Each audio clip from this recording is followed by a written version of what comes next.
Good morning, guys. Today we are going to watch a manga recap. But although I don't really know what his name is, but I do know that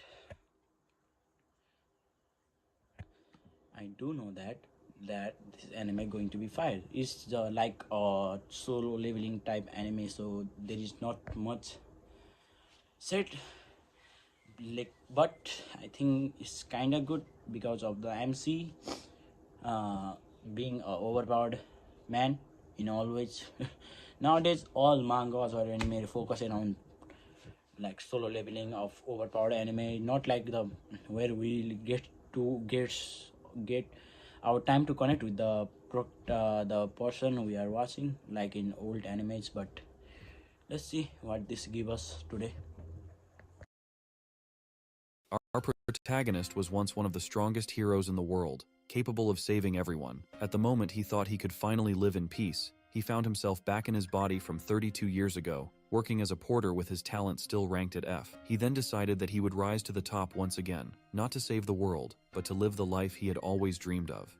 The events of our story begin on a beautiful day, where we see a beautiful girl heading to meet her boyfriend. She waves to him from a distance and apologizes for being late, explaining that she left him waiting for a long time. She then tells him that the reason for her delay was the heavy traffic on the way. However, her boyfriend seems annoyed by her tardiness, telling her that he had been waiting there for a very long time, to which she angrily responds that she has already apologized. But he does not remain silent, hinting that she might have overslept as usual, adding that he had told her before to stop eating snacks late at night, indicating that those snacks were making her gain weight. The girl becomes upset with his words and says, "Is this how you talk to your girlfriend?" before slapping him on the face. He then asks her if she really loves him. Why would she hit him then? After that, they start laughing together, and they both seem very happy. Then we see them holding hands as they walk after making up. Later, they sit in a quiet place, as it is Saturday, and the girl tells him that her house will be empty and quiet in the afternoon. She whispers in his ear, telling him about what they plan to do. But at that moment, her boyfriend sees something that causes fear and terror to appear on his face.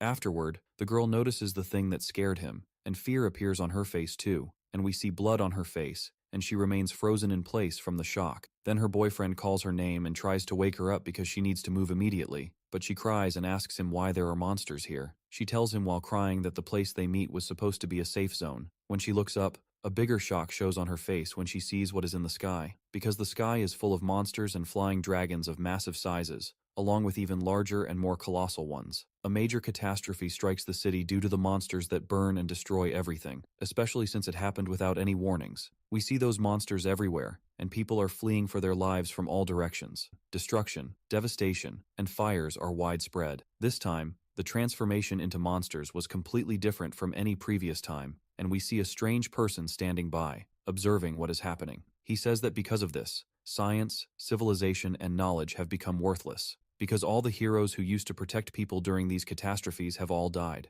This person adds that they must destroy them because humanity is now on the verge of extinction. But then we see a strong person appear, fighting the monsters while smiling, and we hear the voice of the leader narrating what is happening, saying, "There is still a long time before humanity goes extinct." Then the leader calls out to a group of heroes known as Team Route 9, consisting of 9 heroes: Ella, Cheol, Wuxin, and Zero, and Ayla and Nicholas, and Nikati and Marina, and Xinhua. Xinhua says, with his eyes closed and focused, the leader says that this cannot be the end of the world. Team Route 9 is asked if they are ready. At this point, Xinhua actually opens his eyes, and the heroes are ready. Each of them uses their special abilities to eliminate the monsters surrounding them. After an intense and fierce battle between Team Route 9 and these monsters, the dawn of a new day rises, and the team of heroes has defeated all the monsters, and they were indeed able to save the world from this danger and from extinction. We then see Xinhua sitting with his drink in hand, telling his friends from Team Route 9 that they can now celebrate.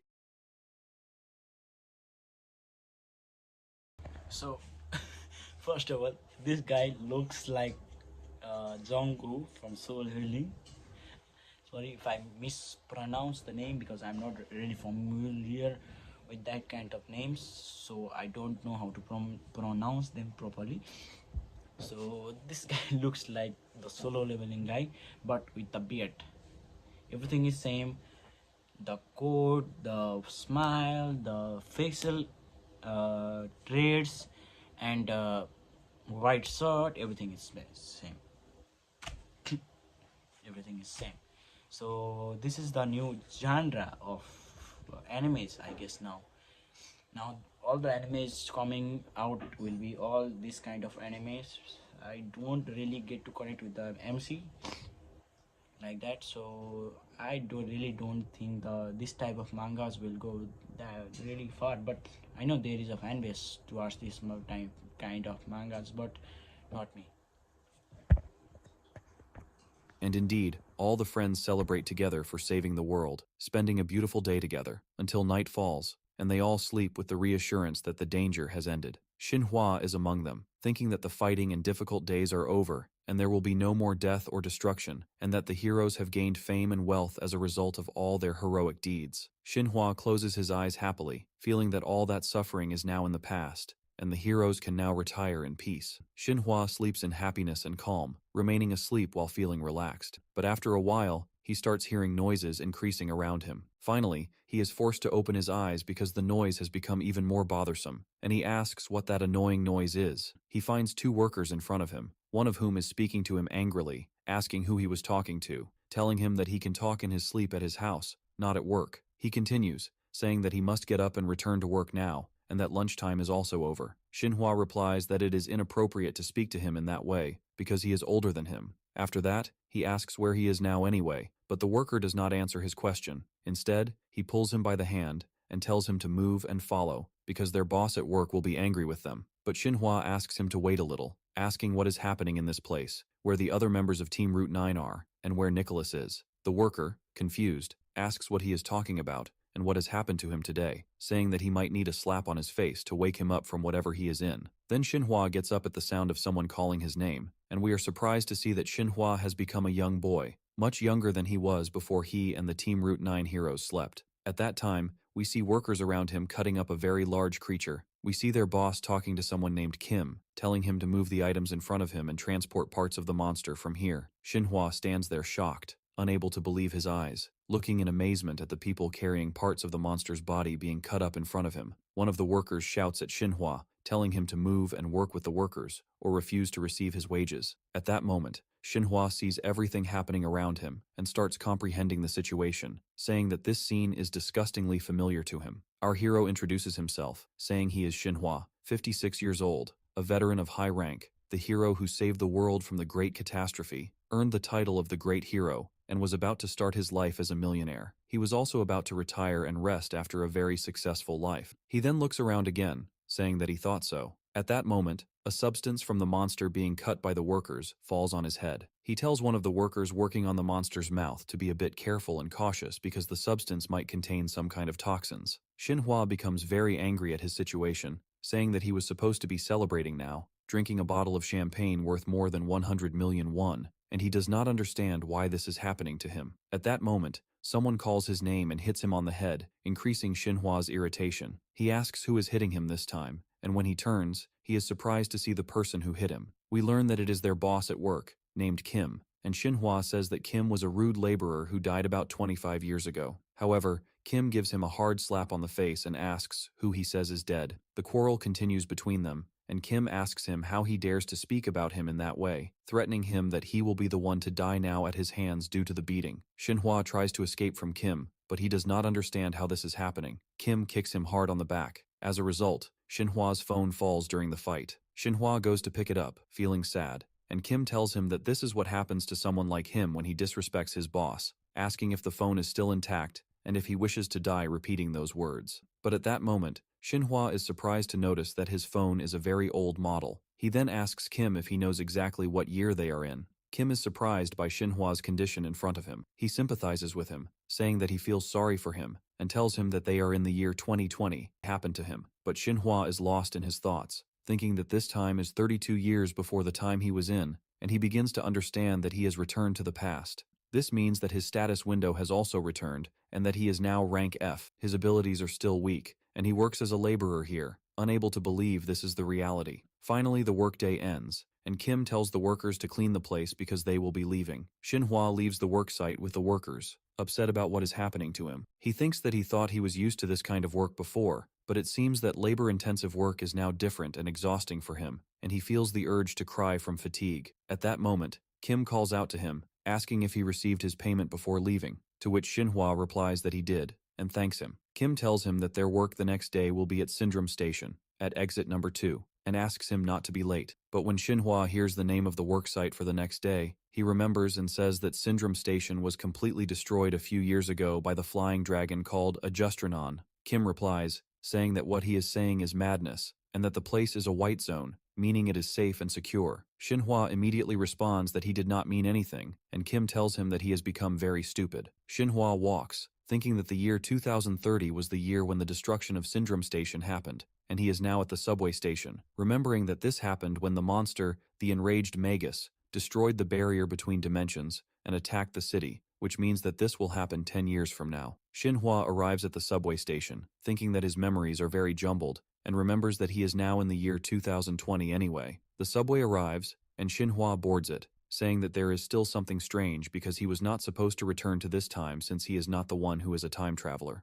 We learn that Nicholas Huygen, who was the leader of Team Route 9, and was a very mysterious man, was the one who said he was a time traveler, and he was the one who predicted the Great Catastrophe. Nicholas traveled around the world to establish the Route 9 company, and he was the one who gathered the 9 heroes who managed to prevent the catastrophe. Xinhua thinks, emotionally affected, that Nicholas was also his greatest friend in his previous life. At that moment, Xinhua hears the recorded voice on the subway announcing that the train he is on will soon pass near the yellow zone, and will later reach a station called Bessingam on line number 1, and that this station is a red zone. Xinhua remains lost in thought, annoyed, saying that it was Nicholas who was supposed to return, not him. The subway then arrives at the station, and the voice on the subway announces that since security officials have not found any trace of the criminal Black Cross group for some time, passengers can disembark at the station with peace of mind. At that moment, Xinhua thought that he had never imagined he would want to return to the past. He gets off the metro, and we learn that this area is the red zone, which means it is a dangerous area. We see the place looking very bleak and full of garbage, with many people sitting on the ground and on the stairs. There are also people attacking each other and stealing from each other, and Xinhua says that this place always makes him feel bad,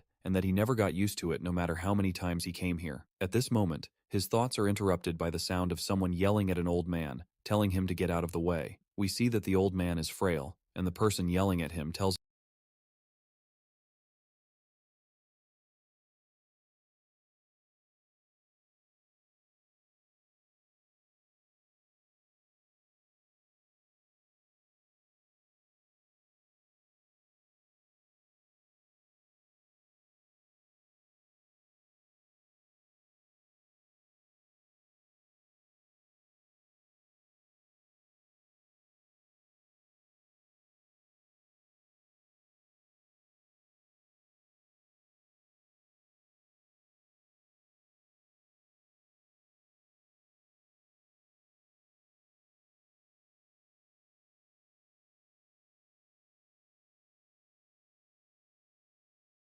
to go beg somewhere else and stop sitting in their way. Xinhua sympathizes with him and goes to check on the old man, asking if he is okay, and the old man asks Xinhua to help him stand up. Indeed, Xinhua helps him up and walks with him, and the old man thanks him and asks if Xinhua is from the red zone because his face seems familiar. Xinhua replies that there is no need to thank him, and that he is indeed a local. At this point, the old man tells him that since Xinhua lives in the red zone, he should understand very well that he should not help those he does not know, because it is dangerous, and that he should not be kind to strangers, and we are surprised as the old man pulls out a weapon resembling a long needle and points it at Xinhua. Xinhua is also shocked by the old man's actions. We then cut to another scene where we find Xinhua bound and chained, with someone calling out to him to wake up after the old man drugged him. Xinhua wakes up and understands that what the old man injected him with was a toxin causing paralysis. Xinhua thinks that defensive skills like poison immunity or magic detection were things he knew nothing about at this time, and that he has now made a beginner's mistake. He then looks at the person who tied him up and asks who he is. In front of him, we see a large man with what looks like his gang, and the man replies,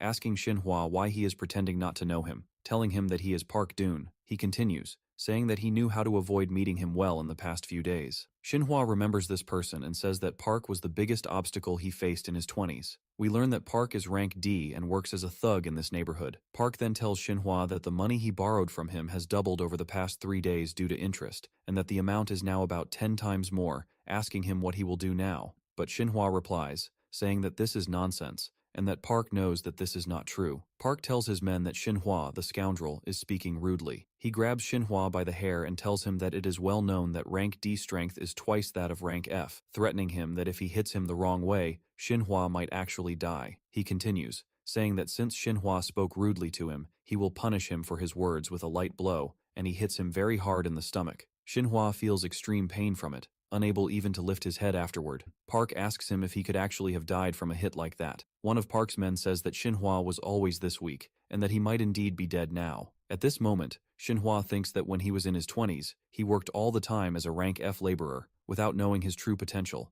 and the thugs in the neighborhood treated him like a punching bag. He hears Park describing him as a scoundrel and boring, and telling his men to get rid of his body quickly, and then go to steal whatever is in his house. At this moment, Xinhua tells himself that now he knows what his true talent is, which is that he can draw mana from his body through mental concentration, and Xinhua begins to try to focus. At that moment, a strange light begins to emerge from Xinhua's body, and one of the men with Park sees it, telling Park that it seems Xinhua is still alive, and that this light is mana control. Park laughs when he learns that Xinhua is still alive and trying to free himself, mockingly telling him that a rank F person is trying to gather his insignificant mana as if he were a real hero, asking if he is trying to escape, then laughing harder, and telling him they are not in a superhero storybook. But then, surprise and fear appear on his face. When a very strong mana light emerges from Xinhua's body, he is indeed able to break the chains that had bound him. With this, Xinhua is now able to use his power, but Park and the others do not believe what they are seeing in front of them. Xinhua stands up, thinking that his body is still young, and that he has a long time ahead of him, and he realizes that this may not be bad luck after all. It could be a second chance for him. He looks at Park and his men, asking them why they do not try to do something useful instead of what they are doing now. But Park becomes angry, asking if Xinhua thinks he can do anything to them, then telling him that he knows very well that no one of rank F can do anything that can defeat a rank D's defense. At this moment, Xinhua focuses even more to increase his mana concentration and enhance its power, also starting to raise the mana's temperature slowly until it reaches the critical point. He tells Park that he only knows these 2 words and knows nothing else. At this moment, the mana concentration reaches a very high level, and its temperature also becomes very high, allowing Xinhua to easily penetrate the rank D's defense, despite still being rank F. The mana explosion occurs, and the first ability that manifests from Xinhua's powers is the Exploding Fist skill. Xinhua strikes Park with the Exploding Fist, delivering a very powerful blow. It throws Park to the far end of the place they were in, slamming him into the wall. Park is in bad shape, telling Xinhua that this is impossible because there is a big difference between rank F and rank D, and he looks at Xinhua, asking him who he really is. Xinhua replies, saying that he only borrowed some experience from the future, nothing more. Then he tells Park that this is the time he will pay for all his crimes. Park screams in utter fear and panic of Xinhua. Xinhua notices that Park has dropped his wallet. The wallet is full of money, clearly collected by Park from the people he bullied, like Xinhua. Xinhua walks while eating his food. He thinks about what happened, realizing that this is actually a very good opportunity when reconsidering the matter. Because in his previous life, he had been preparing for the great catastrophe not for noble reasons like saving humanity, but to settle matters with Nicholas, who controlled all the strings, so that he could live in peace. And after continuing this for 32 full years, he ended up with people around him treating him as if he were stagnant water. But this time, Xinhua decides that he will not get involved in big matters like the great catastrophe, as someone as talented as Nicholas will surely be able to handle it on his own, and all Xinhua will do now is use his knowledge of the future to make lots of money. He will buy the resort of his dreams and build a castle there, but without dungeons or anything else.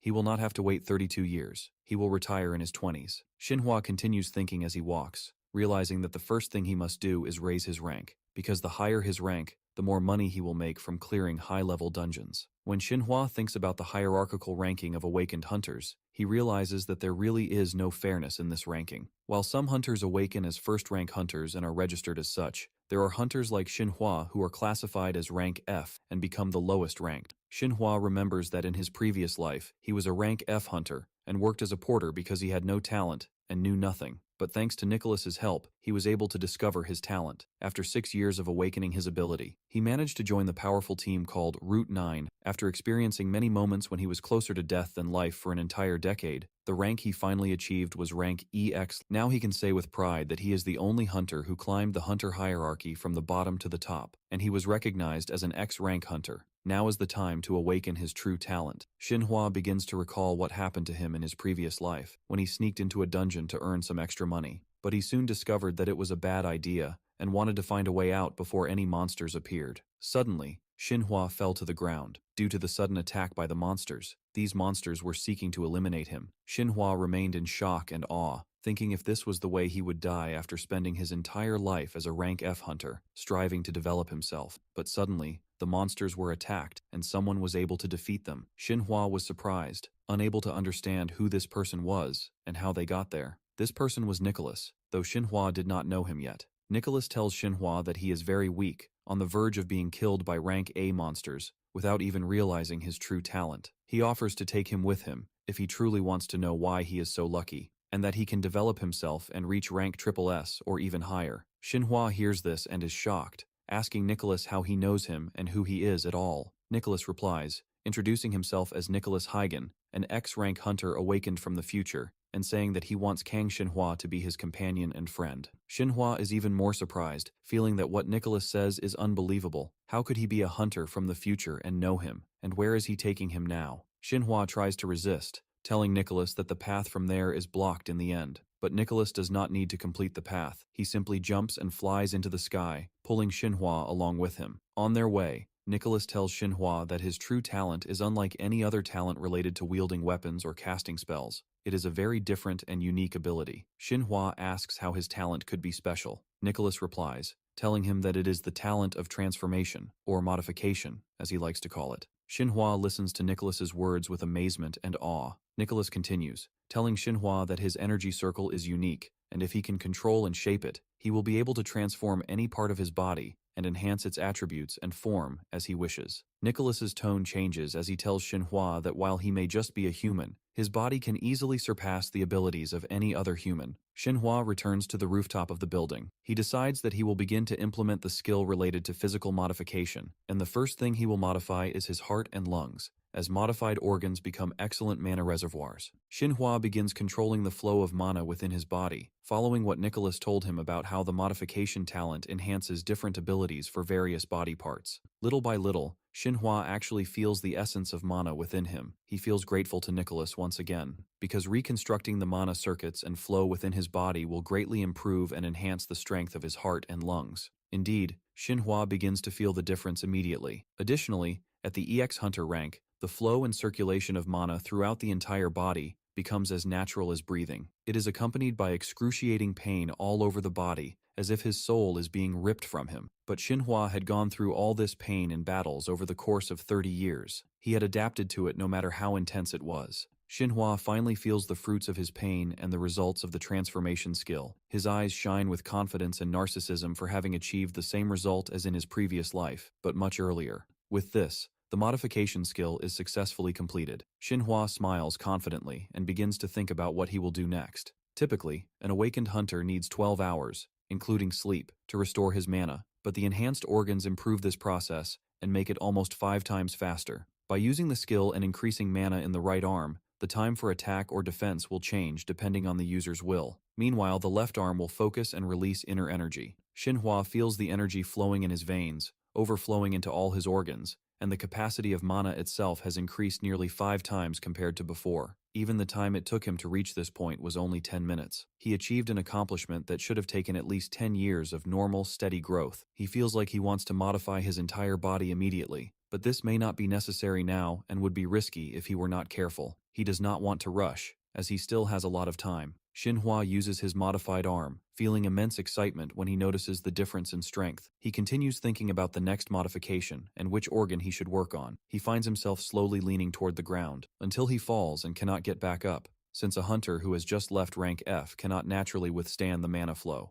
The amount of mana flowing in his body could indeed cause him to collapse. After a period of unconsciousness, Xinhua wakes up in a panic, beginning to check his wallet and all his body parts. He is terrified but realizes, thankfully, that he is not in the red zone full of theft and crime. But thanks to the coma he was in, his mana has returned, and now he can start the second modification process. Xinhua sits and decides to try 3 new modifications. He focuses mana flow on his eyes, because a modified eyeball can detect hidden mana flows. It also acts as a barrier that prevents illusions and hallucinations. He then moves on to the next modification, which is in his mouth. He changes the composition of the saliva in his mouth using the transformation ability. Then he proceeds to the third and final modification, which is also in his mouth. He changes the shape, hardness, and sharpness of his teeth entirely. Xinhua wants to test his new modifications. He grabs an iron pipe next to him. He starts biting it with teeth that are now like crocodile fangs, which can easily pierce through the iron pipe as if it were marshmallow candy. Xinhua feels happiness and begins to think about the next step he should take in this life. Later, in the morning,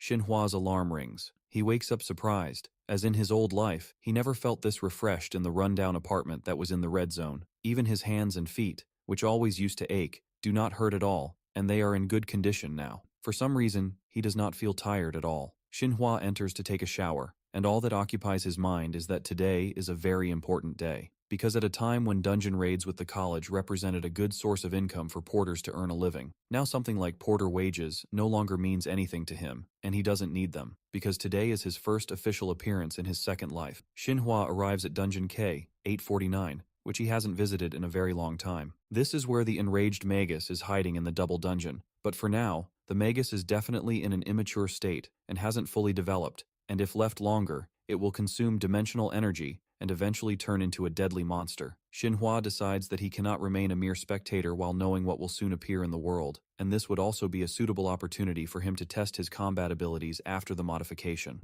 But there is another reason for his presence here, and Xinhua tries to remember if his memory hasn't failed him. There should now be a cancellation notice due to the irregular energy waves emanating from the dungeon. At that exact moment, the work team in the cave is called. They are informed that today's raid has been cancelled due to the discovery of irregular energy wave patterns. Xinhua smiles because what happened was exactly as he expected. One of the workers gets angry and shouts that they are all working day by day, and no one has the right to do this to them. One of the hunters responds, telling him that this is the situation whether he likes it or not. This hunter is Su Jong-hyun, rank C, and the leader of the raid team that was supposed to lead the operation today. He says this is the decision of the Korean Association of Awakened Hunters, and they have no choice but to comply with the orders. The worker looks at him with disbelief and annoyance, and finally tells him reluctantly that he understands. Su then addresses the rest of the workers and hunters, telling them that they will cancel the raid and return the licenses for Cave 848 to the Korean Hunters Association, as they no longer need them. Xinhua interrupts him, asking him to wait a moment, and says that since the cave's license still has some time before it expires, would there be any problem if he entered the dungeon? The hunter Su looks at him with suspicion, without responding or speaking. The foreman asks Xinhua what nonsense he is talking about. The hunter Su finally speaks, telling Xinhua dismissively that he is just an F-rank hunter, and that sometimes some porters recklessly want to try their luck by looting the dungeon. But Cave 848 is a rank D dungeon, which means that the raid team must meet the minimum requirement of 4 D-rank members. In addition, the dimensional energy cells are currently unstable, which significantly increases the difficulty level, and he asks Xinhua if he thinks this is just a game or a movie, and if he wants to lose his life that easily and recklessly. The hunter Su's tone changes to a sharper one, and he asks Xinhua if he thinks they are just fools. Xinhua replies, telling him that he doesn't mean that at all, and that he was just curious about the cave. The foreman shouts in Xinhua's face, telling him not to speak rudely to the raid team. Xinhua laughs artificially, saying that perhaps he went a little too far, and asked for something impossible for a porter like him, to enter a place that even the raid team leader doesn't want to enter. The hunter Su is irritated by Xinhua's words and says to him, "Fine, since the mysterious deaths of new porters during raids are common in dungeon raids." Xinhua laughs artificially, like a fool. He thanks the hunter Su with fake gratitude. Su looks at him with contempt, knowing well what will happen to Xinhua inside. But Xinhua doesn't care about them at all and continues on his way. The supervisor notices the situation and says that this could be very dangerous for him. The foreman looks at Xinhua as he walks away, asking what makes him so reckless today. Then he turns to the rest of the workers, telling them that since today is a holiday, they will have a drinking party, and the workers cheer happily at their boss's suggestion. They leave Xinhua to proceed into the dungeon as he wanted. They begin celebrating, bringing drinks and partying together. The foreman asks the hunter Su what he thinks might happen to Xinhua inside, and what they will do if he finds a hidden treasure or valuable stones and becomes very rich. Su replies confidently, saying that is impossible, because from the moment his foot stepped into the entrance of this cave, he was sentenced to certain death. This is because of the monster known as the wind-blade mantis. Indeed, as soon as Xinhua ventures deep enough, he encounters those giant insects. They are larger than him and have sharp, powerful fangs. Xinhua knew this type of monster well. They are harsh, wicked creatures that attack in groups. The Hunter Su continues speaking with the foreman, telling him that these monsters are originally rank D, but due to the disruption in dimensional energy and its irregularity, the energy and abilities of the monsters have increased significantly, and even without the current enhancement, they are capable of easily killing anyone. As for an F-rank hunter, he certainly doesn't stand a chance against them. Xinhua uses his modified abilities to strike at the giant insects, but they are numerous, larger, and much stronger than him, and Xinhua barely manages to keep up with their movements. Xinhua notices that these creatures, after one of them falls, always set traps from blind spots. They appear to be emotionless, without any camaraderie. Thanks to his enhanced skills, Xinhua manages to overpower many of them due to his high speed and strength. His enhanced right arm acts like a solid hammer, striking the necks of these monsters to eliminate them. Xinhua feels confident and says, "Where are the sharp wind blade mantises? Defeating them is much easier than I imagined." Xinhua feels a great thrill at being able to move freely on the battlefield after such a long time without fighting. He continues attacking the mantises one by one with skill and agility. He grabs one of the mantises by the arm, telling it that he has dealt with its kind countless times in his previous life, which makes him well aware of the habits of such a creature. He begins gathering mana in his left arm. He tells the mantis that he's sorry, but he is an X-rank hunter, and a D-rank monster like it has no chance against him. Xinhua finally uses his transformation ability. He channels the mana from his left hand into a great flame that burns everything in front of him. He manages to wipe out the entire group of mantises. He stretches a bit and says, "That's enough of a warm-up before the real battle." Xinhua continues walking through the cave until he encounters a group of goblins. There are many of them, and they begin attacking Xinhua with their sharp weapons. One of them lunges first, targeting Xinhua, but it doesn't get anywhere near him. Xinhua grabs it by the head easily. Xinhua says that the exploding fist is always used as his finishing move, a technique he learned from a kind man long ago named Mok Chiol, and it is a technique that requires an immense amount of mana, which is why it truly reflects his current power level. Unfortunately, with his current physical capacity, he can only use it up to the second stage, but for a silly goblin like this, even the first stage will be more than enough. Xinhua prepares to deliver the blow to the goblin in his hand. He strikes with an incredible speed and lethal power. Indeed, he manages to kill the goblin in just one hit, and Xinhua feels that his current rank, determined by mana, is rank D, but if he adds his ability for physical modification and the exploding fist technique, it rises to rank C. He adds that in terms of instantaneous firepower, it may even reach rank B. After fighting around with the monsters, he notices that they have indeed had their strength enhanced and have become more ferocious and powerful. As he begins recalling memories from his previous life, he realizes that the disturbance in Dungeon 848 today was very advanced. The Great Sindorum Catastrophe of 2030, which resulted in the deaths of many awakened individuals and civilians, was the work of the enraged Magus, who had reached his final development. Here, Cave K848 is the same dungeon where this terrifying being was hiding, gathering and accumulating his power and evolving for 10 years. Xinhua thinks that although he believed the Korean Hunters Association didn't detect any strange signals throughout those 10 years, there was indeed a logical reason for that. Xinhua picks up the stone he found on the cave floor. He uses his enhanced eye technique, searching for a specific location. He then finds the point he was looking for and feels a very strong barrier there. He throws the stone and discovers that there is a hidden place, confirming his suspicion. There is indeed a hidden double space with dimensional energy. This is why the Korean Hunters Association couldn't sense any growth of the enraged Magus, or predict its abnormal growth. Because with the naked eye, it is impossible for anyone to notice or sense this barrier, which is why no one knew of the existence of a monster like the enraged Magus throughout this entire period. Xinhua enhances the power in his arms and uses them to break the barrier that conceals the monster's dungeon. Bit by bit, the barrier begins to move with Xinhua, until he is finally able to shatter it completely. He opens a gate he can pass through. This entrance is to the hidden double space, which appears to be a place that exudes strangeness and absolute horror. Xinhua looks behind him when he begins to hear a strange noise. He sees a strange bear-like monster emerging from the darkness. It rushes toward Xinhua in anger. It has a large number of eyes on its head, all of which are glaring angrily at Xinhua. Xinhua says that he was sure the mad bear of Magus would definitely appear. He says to the bear, challenging it,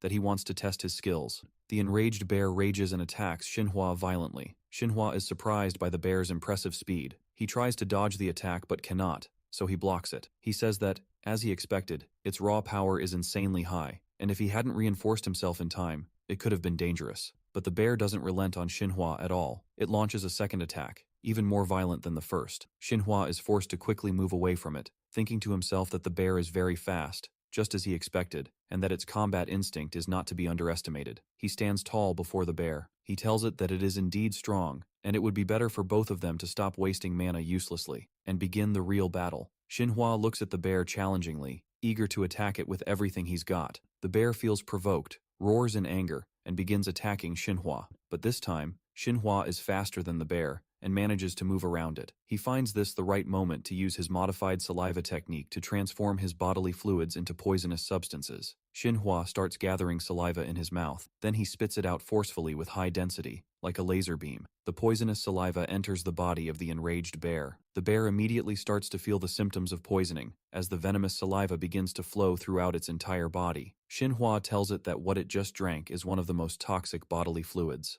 No one will be able to withstand it for long, even a giant creature like it. He takes advantage of this opportunity and rushes towards the bear at high speed. He knows that the bear's thick hide and muscular defense are much higher than rank C, which is why it was better to destroy or weaken it from the inside first, rather than trying to overcome it from the outside. Xinhua uses his modified right arm to deliver a finishing blow to the bear. Then he uses his transformation technique on his hand, turning it into a sword. This allows him to inject burning mana while using his left hand, which is responsible for mana radiation. He transforms the flaming fist attack into a flaming sword. Indeed, he manages to kill the bear, sending its head flying. The bear's body gradually collapses to the ground. Due to its massive size, its fall causes a loud noise and thick fog in the cave. This was what Xinhua expected to face from a rank C monster. He thanks God that he completed his body modifications. Otherwise, he wouldn't have had enough mana to use the second stage of the exploding fist. Something on the ground catches his attention while he's thinking. Xinhua bends down to pick it up and examine it. He discovers it is a very rare artifact, a concealment ring, which is a rank C item that guarantees temporary invisibility for its wearer. Xinhua then extracts the mad bear's heart, deciding to eat it as it will help him face the Magus,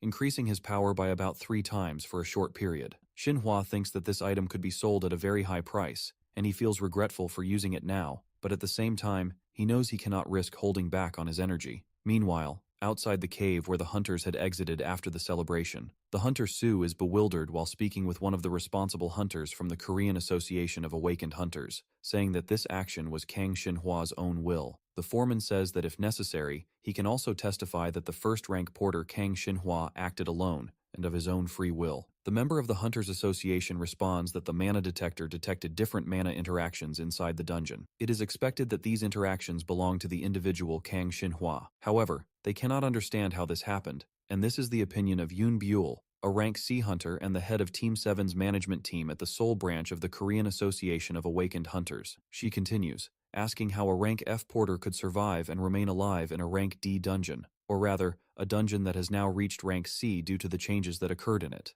The foreman replies that her words make sense, and Hunter Su adds that the more logical assumption is that the detector is malfunctioning. Bile responds to him in a low voice, almost a whisper, saying that the detector is not malfunctioning, and it clearly detected that the energy coming from the dungeon is Xinhua's energy, and that Xinhua managed to survive inside despite how hard it is to believe, and she wonders to herself what Xinhua could be doing inside the dungeon up to now, and what is taking him so long to come out. Despite the survival rates for F-class hunters being close to 0, they now need to investigate the dungeon to understand the situation and clarify it, as well as recover any remains if an emergency occurs. Bial requests her artifact to be prepared, and announces that she will carry out the investigation herself. One of the hunters warns her that it might be dangerous if she goes alone, to which Bial responds that nothing will happen, and that he knows well this is her specialty. By properly using her stealth and ambush skills, she will be able to conduct a simple exploration. Suddenly, the ground beneath them shakes violently and unexpectedly, to the point that they believe an earthquake has occurred. But Bial assures them that it's not an earthquake or anything of the sort.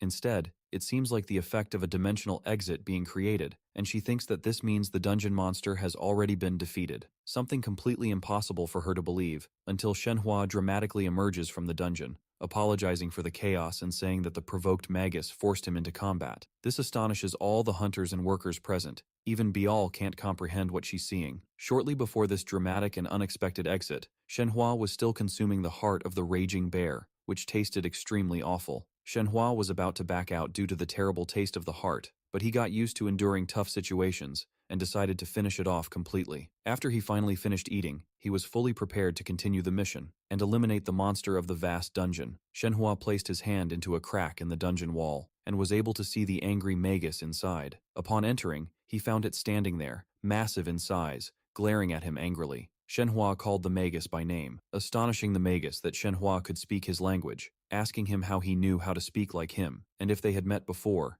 as he couldn't recall seeing a human like him. Shenhua remembered the incident from his previous life, and told the magus it was natural that he couldn't remember it, then closed his eyes painfully as he remembered what happened in that incident, the large numbers that perished, including a dear friend of Shenhua, whom he couldn't save. Shenhua opened his eyes, which were filled with intense hatred towards the magus, and said that he thought he could forget everything, but seeing him again brought back painful memories. However, he owes him a great debt, because on that day in 2030, when he rampaged and destroyed the entire city, he caused Shenhua to lose friends and people dear to him. The magus laughed wickedly and told Shenhua that his words were quite interesting, and that it might indeed take about 10 years to reach his final evolved form. He was already thinking of committing massacres on the surface to get rid of useless humans. Shenhua shouted at him to be completely silent, saying that the time had now come to put him on trial for all the sins he committed against humanity. Then Shenhua shouted again, telling him to accept his fate quietly. These words provoked the magus, who asked Shenhua how he dared to say such things, and began attacking him violently. But Shenhua managed to evade the attack, so the magus used his heavy tail to attack Shenhua, and Shenhua managed to escape this difficult blow, though he realized that the magus's speed wasn't to be underestimated, so he enhanced his strength to avoid the violent attack, used the first form of the explosive fist,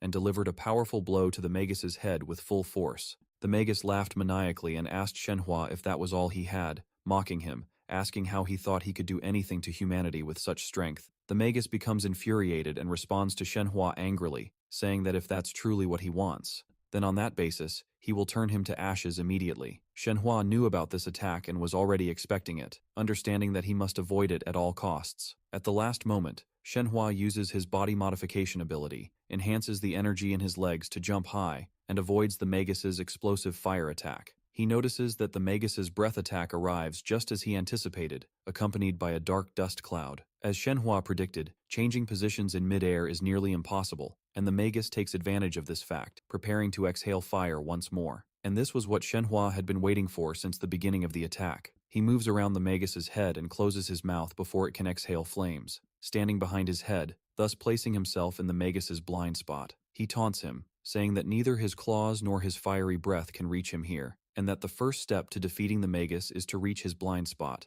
a piece of information widely known in the future. Shenhua adjusts his teeth and enhances their strength to proceed to the second step, destroying the weak part of the magus's armored nape, and bites down forcefully on that part to cut through it, successfully causing cracks in the magus's armor. He starts to accelerate his attack pace, breaking more of the armor and further weakening it. The third part of his plan is to turn the tide by using his venomous saliva, and Shenhua bites the magus to inject the toxic saliva into his body. The last thing he does is enhance the power in his arm to be able to pierce the magus's heart with full force. But Shenhua's attack is halted by the magus, who catches him, surprising Shenhua with the fact that the magus can still fight, despite the paralysis-inducing toxins that were injected into his body. The magus becomes extremely enraged and bellows at Shenhua, telling him he will strangle him here, and he won't go anywhere. He will be his prey today. Shenhua responds, telling him that the only prey here is him, referring to the magus. Shenhua uses the body modification technique to form a piercing, sharp spear. Shenhua manages to reach the magus's heart, deciding that this is the moment to finally avenge his friends, and stabs the giant magus with the spear with immense force, successfully piercing his heart, and finally pulls it out, laughing triumphantly. Shenhua stands, takes a deep breath, and begins to think. Has he truly prevented the disaster that was about to befall the world? Has he even managed to avert the certain death that was destined for the people who were supposed to be in this dungeon at the time of the incident? But he finds no use in such thoughts now. It's time to celebrate the victory. After the battle concluded, Shenhua managed to obtain some loot, among which was a first-grade dimensional stone containing the essence of two-dimensional magical power, which has countless uses, including being used in crafting weapons and armor. Shenhua wasn't sure how he could find this many stones from just a B-class monster. There was also another unique item called the Steel Flower, a generic term for items obtained from dungeon bosses, and upon consumption, it grants a special ability permanently. Unlike equipment-type items, it provides a skill equivalent to awakening, and there are various types of flowers, each representing a unique one in the world, which makes it an extremely rare item. Shenhua steps off the Magus's lifeless body, saying that it's time to let go of the grudges and hatred of the past and open his heart to the new life he will now live. Shenhua thinks that, as its name suggests, the metallic blossom stone guarantees strength and resilience to the user's body. Shenhua consumes the item, while continuing to think about its side effects, such as slowing down movement and consuming magical energy excessively and unnecessarily, which is why it wasn't highly valued in the hunter's community. However, thanks to his unique skill of modification and adaptation, bodily transformation becomes his area of expertise, allowing him to control the form, appearance, and the extent of the item's effect on his body. People with abilities to use flower items gain 2 awakening abilities and are called dual awakened hunters, which is what happened before Shenhua exited the cave and told them what happened to him inside. The head worker responds, asking if he had been hiding this ability from them all this time, to which Shenhua replies that he had his reasons. But now the weak porter Shenhua from Class F has finally decided to abandon that title, and that he is no longer in Class F but has been promoted to Class D. Hunter Su remains in a state of amazement and shock since Shenhua's exit, and Shenhua tells him that the dungeon has been cleared, there's no need to renew the permit now, and that he's leaving. Hunter Su begins to process it, asking Shenhua to wait and not leave yet, inquiring about his rank, and adding that even if he is Class D, this dungeon far exceeds his level, and may even reach team leader level, as it has surely reached a Class B dungeon level. Shenhua realizes that even with the nation's advanced technology, it would still be challenging for a Class D hunter, and if it weren't for his knowledge and experience with the Magus, he'd now be lying at the bottom of the dungeon as a victim of this creature. Shenhua responds to Su, saying that this is 30 years of experience, and perhaps even if he told him, it would be hard for him to understand. He pulls something out of his cancelled due to the sudden incident, and that this stone will be enough to provide income for a month for all the porters present. This shocks Hunter Su, the head worker, and the workers themselves, as well as the other hunters. Shenhua hints to them that he has done what needed to be done, and now it's time for him to leave. Shenhua turns to leave, unable to believe that he's finally done it, that the thing he had dreamed of has become a reality, and now he can indulge in power and wealth at the age of 32. Just as he had always wished throughout his past life. Despite thinking that something like this would be impossible for him, Shenhua's thoughts are interrupted by a hand placed on his shoulder. Shenhua quickly and violently brushes it off before it fully touches him, glancing back out of the corner of his eye and asking the identity of the person. It turns out to be the hunter Bial, who tells Shenhua she didn't mean to scare or surprise him, and asks if he felt her magical energy, and that's why he reacted this way. But that means his senses are very sharp and strong. Shenhua turns to her and says that his reaction was violent and inappropriate, but he's used to being cautious and focused on everything happening around him. When he looks at her, he feels like he already knows her, as her features are not unfamiliar to him at all. He recognizes her as Yu Bial, and Bial begins to introduce herself, stating that she is Bial, a member of the Korean Hunters Association for the Awakened, and that she came here specifically to ask him a few simple questions. Shenhua remembers his past, and recognizes that she is the hunter he met during the great catastrophe in his previous life. At that time, she was the strongest SSS rank hunter ever, but unfortunately, she died before reaching the X rank. Shenhua sighs in relief, knowing that Bial no longer has to face that dreadful fate now that he managed to kill the Magus. He hears her questions, saying she learned that he stayed in the dungeon for a long time and still can't believe what happened. He replies that it's natural, as he has been an F-rank awakened hunter for a long time now, and that it's difficult for him to talk with her now because he's in a hurry. He hands her a piece of paper with his number on it, asking her to contact him if she has any questions. He quickly runs away from her, telling her that when they meet again, she shouldn't be so rigid and harsh as she is now and should try to be more flexible. Bial keeps watching Shenhua in amazement, and receives a phone call. She answers, asking the person if they've heard today's news, telling them that she has something that will surprise them greatly, that the battle with the Magus was intense and fierce, and it was necessary to return the body to a solution is to sell the stone without wasting time. In the red zone, there are many places that facilitate trades 24 hours a day. The next day, Shenhua stands on the balcony of his apartment, thinking that just a few days ago, he was living broke and scared in an old apartment in the red zone, eating expired and basically inedible food. But now, he enjoys the gentle breeze and beautiful view in his new home in the white zone, while sipping the hot tea he prepared. Although he hasn't yet reached the wealth and fortune he dreamed of in his previous life, his body is now that of a young man, and he has valuable time ahead of him. If he pushes himself a bit, he could expedite his path to early retirement,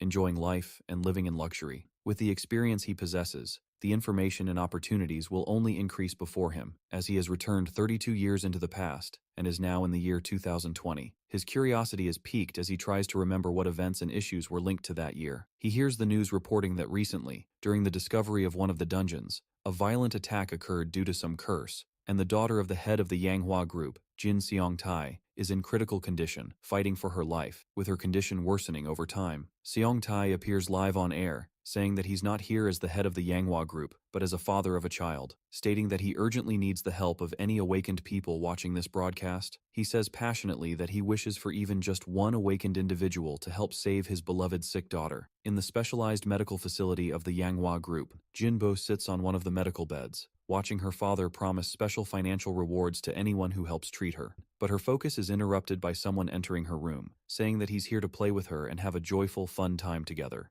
Xinhua responded, stating that he was indeed the person in question. He then noticed that the girl standing next to her had familiar features, as though he had seen her before. He asked them whether they were affiliated with the Korean Awakened Hunters Association, and what individuals of such high standing were doing in this place. The girl introduced herself as Namina, explaining that she was the head of the Seoul branch of the Korean Hunters Association, and had come that day specifically to evaluate his abilities firsthand. She invited him to join the association, mentioning that the recruitment reward would be extraordinarily generous and unmatched by what any ordinary novice could receive. Xinhua already knew that the Korean Hunters Association was a national guild composed of the elite of the awakened world. While the association might consider this offer unprecedented, given their reluctance to make such proposals to low-ranking individuals, Xinhua recalled that if he had received a similar offer at the age of 25 in his previous life, he would have been so overjoyed that he wouldn't have been able to sleep for a week. Such an offer could easily bring an ordinary awakened individual to tears of happiness. Namina interrupted Xinhua's thoughts,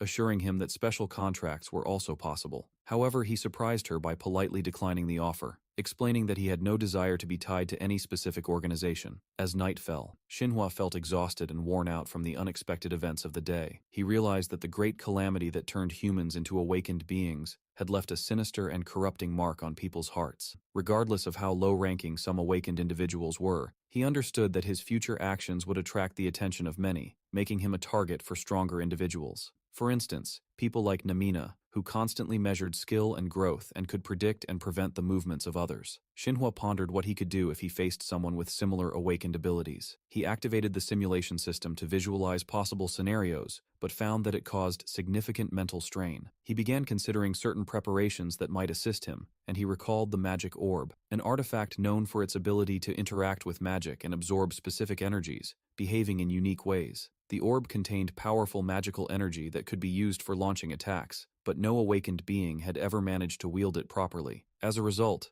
in Xinhua's previous life, it was considered nothing more than a silly relic, often used as a children's toy. Now, however, thanks to the bodily modifications that were the core of his awakened ability, he could store magical energy in his body parts as though they were batteries. Still, despite his current magical energy capacity being insufficient, if he could leverage his energy recovery ability effectively, a trait that set him apart from other awakened individuals, it might become a powerful weapon for him. Xinhua decided to leave his house and head toward a location where he expected to find the artifact, the 78th sector, an abandoned mine in the red zone. He enhanced the strength and speed of his legs and began leaping from rooftop to rooftop until he reached his destination. Before long, he arrived at the desolate area, which turned out to be a deep mine. He sensed magical energy in the vicinity interacting with him, and used it to locate and draw the orb toward him, finally managing to seize it. However, due to its magical nature, holding onto it was not so simple. Wings of magical energy quickly formed around it, revealing that the purpose of an artifact of this caliber. Our protagonist was once one of the strongest heroes in the world, capable of saving everyone. At the moment he thought he could finally live in peace, he found himself back in his body from 32 years ago, working as a porter with his talent still ranked at F. He then decided that he would rise to the top once again, not to save the world, but to live the life he had always dreamed of. The events of our story begin on a beautiful day, where we see a beautiful girl heading to meet her boyfriend. She waves to him from a distance and apologizes for being late, explaining that the orb contained powerful magical energy that could be used for launching attacks, but no awakened being had ever managed to wield it properly. As a result, in Xinhua's previous life, it was considered nothing more than a silly relic, often used as a children's toy. Now, however, thanks to the bodily modifications that were the core of his awakened ability, he could store magical energy in his body parts as though they were batteries. Still, Despite his current magical energy capacity being insufficient, if he could leverage his energy recovery ability effectively, a trait that set him apart from other awakened individuals, it might become a powerful weapon for him. Xinhua decided to leave his house and head toward a location where he expected to find the artifact, the 78th sector, an abandoned mine in the red zone. He enhanced the strength and speed of his legs, and began leaping from rooftop to rooftop until he reached his destination. Before long, he arrived at the desolate area, which turned out to be a deep mine. He sensed magical energy in the vicinity interacting with him, and used it to locate and draw the orb toward him, finally managing to seize it. However, due to its magical nature, holding onto it was not so simple. Wings of magical energy quickly formed around it, revealing that the purpose of an artifact of this caliber, classified as A, was both to attack and to recover through magical energy. However, it possessed a unique personality, making it far from easy to handle. When Xinhua began channeling energy into the orb from his left arm, and launched it with immense force at one of the walls, it caused devastating damage to the structure. Xinhua was pleased with its destructive power, which met his expectations. Suddenly, however, he sensed a strange aura, as though someone was committing a criminal act nearby. As he expected, he discovered that one of the outlaws was targeting hunters, Xiong Yonggang, an A-plus rank awakened individual, and a member of the Black Cross gang, who told Xinhua that this area belonged to them and demanded to know his identity. Xinhua already knew the identity of this person, the third executive of the Black Cross Criminal Guild, notorious in his previous life for his grim reputation as a hired killer. Unlike any other criminal in the Red Zone, he was a lunatic who committed crimes purely for his own enjoyment, making him extremely dangerous and best avoided. However, Xinhua, having reached his limit with this man, responded by saying that no matter how criminal the guild was, it was still too large an organization to tolerate a deranged lunatic like him. He added that the name Black Cross had deteriorated to the point where its mere mention was now a source of mockery. These words provoked Xiong, who decided to target Xinhua directly, and began approaching him very slowly, without saying a word. Xinhua observed Xiong's reaction carefully, knowing it would be unpredictable. Finally, Xiong spoke in a quiet yet chilling voice, declaring that anyone who insulted him or the Black Cross Guild met the same fate, a gruesome death, and that this fate awaited a naive child like him, who would be executed immediately. Xinhua realized the battle was about to begin, and indeed, Xiong launched his first attack. Although Xinhua anticipated the strike, he still took a powerful punch from Xiong. This was due to Xiong's extreme speed, with punches that were nearly invisible. Xinhua accepted this as normal since Xiong's abilities were on an entirely different level. Xiong's unique talent came from his vampire abilities, making him exceptional even among awakened individuals. Over time, Xinhua gradually adapted to Xiong's attacks, and was able to somewhat dodge and keep up with his speed. However, Xiong did not rely solely on this type of attack. He also unleashed sharp, blade-like strikes that Xinhua barely managed to avoid. Xinhua felt as though he wasn't fighting a human, but a ferocious beast from the depths of the rainforest. To counter, he used a body enhancement technique to strengthen his muscles, then launched a fierce punch at Xiong, but Xiong skillfully dodged it. Despite Xinhua's attempts to deliver rapid, powerful strikes, Xiong evaded them all with skill far beyond normal human capabilities, thanks to his vampire combat abilities. However, at the last moment, Xiong failed to dodge one attack completely, and Xinhua seized the opportunity to grab him by his clothes, preventing him from escaping further strikes. Xinhua declared that his eyes had fully adapted to Xiong's movements, and began channeling magical energy into his arm. Finally, he delivered his first powerful punch directly at Xiong. However, Xiong, who now seemed like a true monster, minimized the damage by stopping the strike with his sharp teeth. Xinhua was startled by this unexpected turn of events as Xiong exploited the situation, biting into Xinhua and throwing him violently. Xinhua didn't have enough time to regain his balance, and crashed hard onto the ground, coughing in pain. He realized the massive difference in power between himself and Xiong, particularly as Xiong was an A-plus rank awakened, while Xinhua still had a long way to go to regain his former strength. Xiong approached Xinhua, who was still on the ground, grabbing him by the collar. With a sinister smile, Xiong said that he found Xinhua particularly special and would make a delicious meal. Immediately, he sank his sharp fangs into Xinhua's neck and began drinking his blood. Xiong felt immense pleasure at the taste of the blood, unable to resist it. Suddenly, however, the taste changed completely, and Xiong sensed something strange. He couldn't understand what had happened, as this should have been the blood of an ordinary person. At that moment, Xinhua used his enhancement technique to strengthen his right arm, pinning Xiong in place, which drove Xiong's fangs deeper into his neck. This was because Xinhua had modified the composition of his blood to include toxic substances. Xiong felt the danger and the effects of the poison closing in on him, struggling to resist, but Xinhua held him tightly. Both screamed in fierce defiance, each trying to take down the other first. In the end, as expected, it was Seong who fell, unable to believe that a mere teenager had managed to defeat him. Xinhua discovered the Lacus bracelet, an A-ranked item that enhances recovery from physical and mental fatigue. He felt satisfied to have obtained such an intriguing item. At that moment, several of Seong's allies arrived at the scene and found him lying lifeless on the ground. Xinhua realized that reinforcements had arrived and decided to test the magic orb. He began channeling energy into it and prepared to unleash it on them. When Seong's allies realized that Xinhua was responsible for what happened to him, they vowed to kill him, promising he wouldn't leave the area alive. They began using vampire techniques, such as the blood bullet and monstrous transformations. One of them noticed Xinhua preparing to throw a strange object, but remained confident that the blood bullets would be faster. At that moment, one of them transformed into a feral vampire form and lunged at Xinhua. He attempted a sharp, cutting attack, but Xinhua managed to dodge it at the last moment. Once the orb was fully charged, Xinhua launched it forcefully at them. The orb collided with the blood bullet, and both attacks were equally powerful and fast. However, the magic orb overpowered the blood bullet and struck the criminals directly, causing significant injuries. After they fell, the orb returned to Xinhua's hand. Smiling, Xinhua remarked that it was perfectly compatible with him, expressing his satisfaction. After finishing the battle and leaving the area, one of the guild's most dangerous criminals arrived, asking if the hunter named Kang Xinhua was responsible for what happened to Seong. Zhong Man, the fourth-ranking guild member and an S-rank awakened, replied that Xinhua was just lucky and demanded the chance to kill him personally, without leaving any trace behind. Chang Wu Li, the second-in-command of the Black Cross Guild and an S-plus rank awakened, responded by asking him to remain calm, noting that while the rank difference was clear, luck often played a major role in battles like this. Man was visibly frustrated, as he genuinely wanted to eliminate Xinhua. Chang Wu closed his eyes and contemplated deeply, then suggested that Xinhua might hold the antidote to save Seong, so they shouldn't rush to kill him. He addressed Zhou Chun, the Black Cross Guild leader,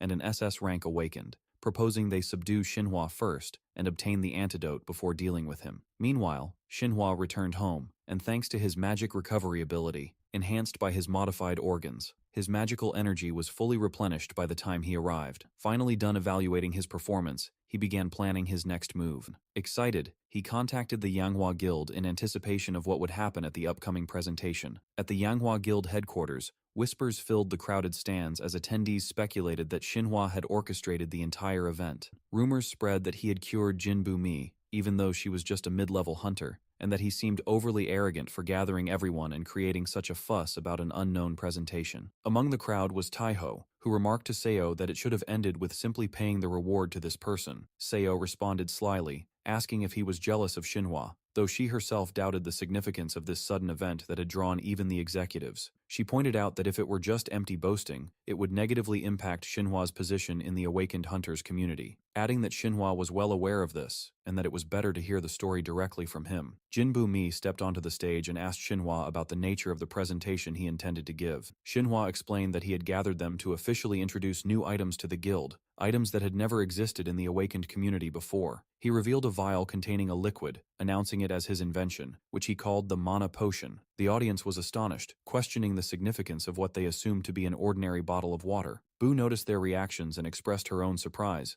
noting that while the potion appeared simple, the Yanghua Guild already had the best potions available, capable of restoring nearly 50% of magical energy at once, with a large-scale production line in place. Xinhua interrupted her, explaining that they had misunderstood, emphasizing that his potion restored 100% of magical energy. SEO and the rest of the attendees were left stunned and in awe of Xinhua's statement. Bu objected, saying that this was scientifically impossible, as the scientific consensus agreed that the human body could not absorb any chemical or natural substance at 100% efficiency. Xinhua confidently responded, clarifying that the potion was created using his exceptional regeneration ability, and offered for her to test it herself if she didn't believe him. Bu looked at him cautiously, not entirely convinced, but agreed to the test. They moved to the training room, where Bu began consuming her magical energy by executing difficult spells, quickly depleting a large portion of her energy. She used various types of magical techniques, growing more excited over time as she no longer had to conserve her energy. She cast the catastrophic flame technique, and as her energy consumption increased, she seemed thoroughly exhilarated by the experience. Xinhua remarked that Bu's spells were truly impressive, to which Seo explained that spells are always influenced by the user's spirit, and that Bu had a lively and cheerful personality. Finally,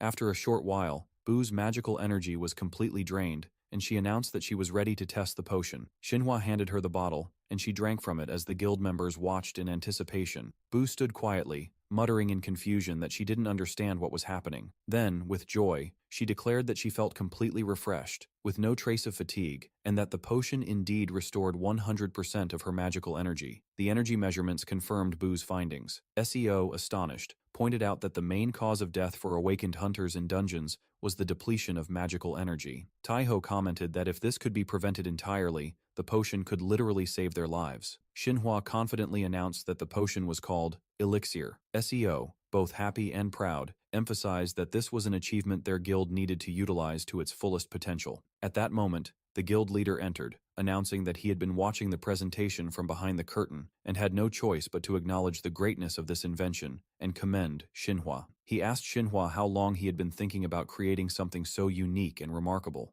The elixir bottle was immediately circulated, and a contract was signed to supply 50% of the monthly production exclusively, earning Xinhua 2 billion won from what appeared to be a simple bottle of mineral water infused with a bit of his magical power. Gradually, the name Kang Xinhua began to spread throughout the awakened hunters community, and not just locally. His reputation started to expand on a broader scale. One day, Xinhua woke up feeling unusually energetic. He noticed that he had slept for many hours, which he found odd for someone still in his prime. He woke up close to noon and looked beside him to find incoming messages. One of the messages was from Seo Hai, informing him that a raid had been scheduled for Dungeon K-1004 at 8:30 p.m., with the meeting point set at Guro Station. The guild had arranged for equipment carriers, so there was no need for anyone to bring anything extra. Xinhua paused, realizing that his memory served him well, as Dungeon K-1004 was the location where the Flower of Ascension could be found. It was also where he could obtain the ingredients for the stimulus potion. That potion was an item that had appeared years later in his previous life, and was revolutionary for its ability to boost strength rather than restore it. Using such a potion during dungeon raids granted hunters extra experience points and valuable loot. As for the Flower of Ascension, its function was to enhance mental capabilities,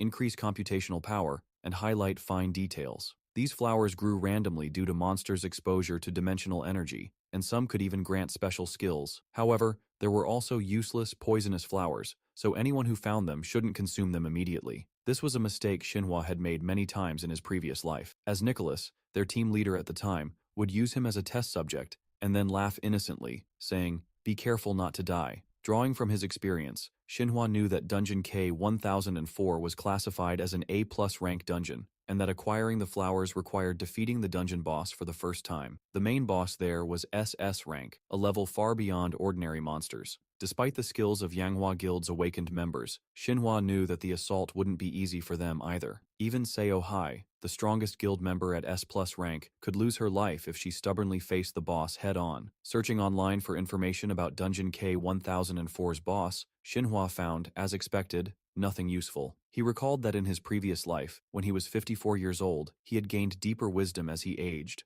prioritizing things beyond just strength and money. During his search, curiosity got the better of him regarding Nicholas. He remembered that Nicholas had been the leader of the 9 Paths team in his previous life, and had prepared seriously for the apocalypse. Xinhua wondered if Nicholas had also returned to life, just as he had. Xinhua searched for the name Nicholas Hagen, but found far too many people with the same name. Frustrated and bored, he wished Nicholas were here to take on this burden for him. However, he quickly regained his rational thinking, realizing that only a week had passed since his new life began, and that there were still 32 years left before the catastrophe. He set his priorities straight, acknowledging that what he needed now was to make money. Xinhua recalled that in his previous life, Nicholas had forced him to join the 9 Paths team under a ridiculous contract, as though leaving him with no choice. This time, however, Xinhua resolved to turn the situation to his advantage, planning to eventually have Nicholas work under him. Xinhua sought to invest his money in real estate, so he headed to an area near Jiji Station. The area was completely devastated, resembling a field of ruin. He knew the reason for this was the deadly fog that had spread after the catastrophe,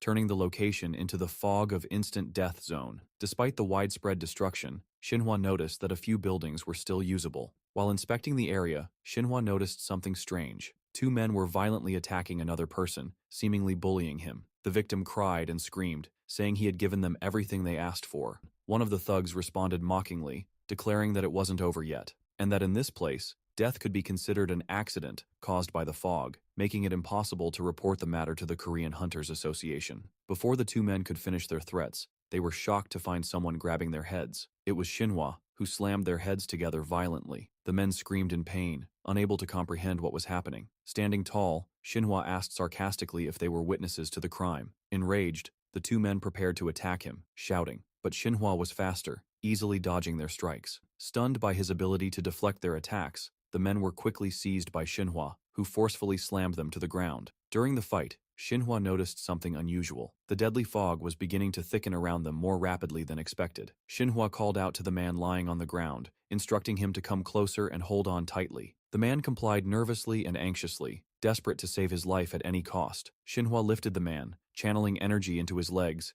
and sprinted at full speed to escape the fog. During the escape, Xinhua noticed something odd, a wound on the man's leg, which he guessed was caused by some form of paralyzing poison. The man confirmed it, explaining that he had been poisoned by someone claiming to be in the same area, trying to save as many civilians as possible. At that time, Choi insisted that Xinhua leave the area, promising to hold off the Magus as long as he could. He had shouted for Xinhua to take the child there and escape immediately. Xinhua had obeyed and begun fleeing, but the Magus tried to attack them. Xinhua managed to dodge the attacks and escape, but he was shocked by what Father Choi was about to do, chasing Xinhua and the child. Choi had looked back at Xinhua, shouting, "Stay alive as long as you can." At that moment, the Magus had confronted him directly, his gaze burning with rage. Xinhua was moved as he recalled his memories of Father Choi and their reunion in this life. Choi noticed the tears in Xinhua's eyes and asked if the poison had affected him too. Xinhua replied that what he had done was merely returning the favor, adding that he would never hesitate to save his loved ones and those with special abilities from certain death. Xinhua remembered Nicholas Hagen's advice,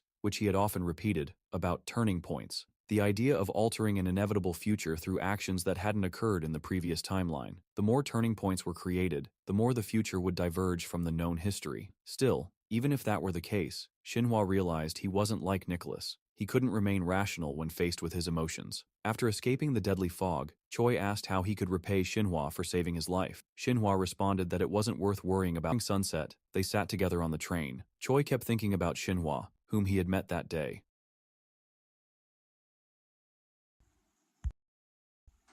Sorry, man, I don't know the name right now, but I will try to tell you what the name is after the anime. This manga ends. I will try to get to the.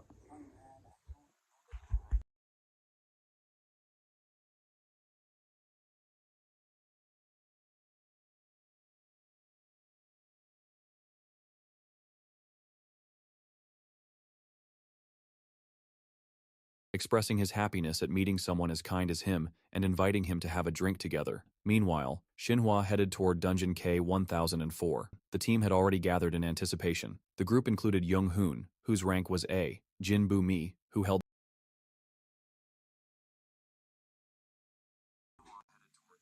Yo, if you are watching, please drop a follow.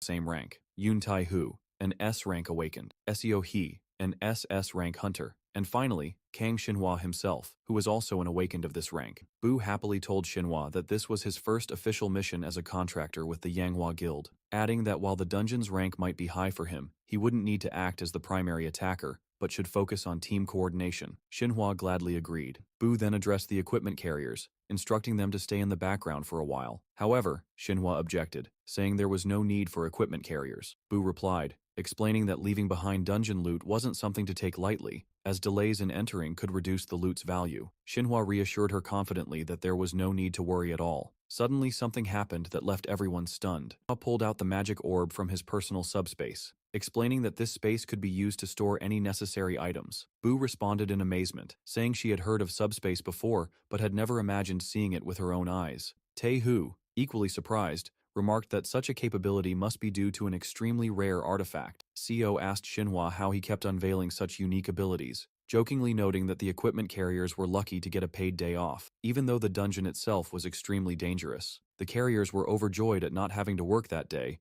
and began praising Xinhua enthusiastically. As soon as the raid team entered the dungeon, terrifying monsters appeared, including the dark armored beast, classified as a plus rank. Seo shouted a warning about the sudden influx of monsters and ordered Xinhua to stay back while the team prepared for battle. Young Hoon initiated the attack, but Xinhua, who knew Dungeon K-1004 well, was already familiar with its layout and terrain. Recognizing that the key to success lay in the team's coordination, SEO led the formation, launching a counterattack against the monsters with precise teamwork. Each member used their own unique techniques, with Tae-hoo unleashing ice-based attacks, while Boo deployed explosive flame techniques that wiped out large numbers of monsters at once. Even Shinhwa himself was impressed by their combat tactics. SEO instructed Shinhwa to hold back and focus on observing for now. Boo added that the armored beast had extremely high defense, so sticking to team coordination was best. Shinhwa found the situation somewhat ridiculous, feeling they were trying to protect him from harm. Determined to ease their concerns, he decided to take action. Boo, meanwhile, paid little attention to him, happy that the plan was proceeding smoothly